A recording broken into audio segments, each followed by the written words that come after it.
and an open internet in China.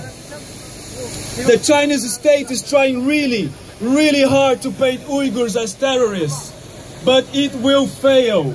It will fail to shut down the Uyghurs. It will fail to hide the truth about the fate of countless Uyghurs who are suffering in so-called re-education camps. Yes, China is powerful, but is not trusted. No one thinks that the Chinese government is a force for good in the world. No one trusts Xi Jinping's China's dream. Look at what happened to Dokun Issa in New York. China worked hard to prevent him from entering the UN. But eventually, he did enter because the US and German mission stood up for him. Because many people stood up for him. They know what Dokun stands for. They know what you are standing for here today.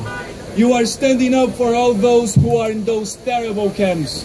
You are standing here to remind Europe that it must stand with the Uyghurs. Thank you. Thank you, Fernando. Thank you very much. Fernando efendimge köp rahmet. Növbette radikal parti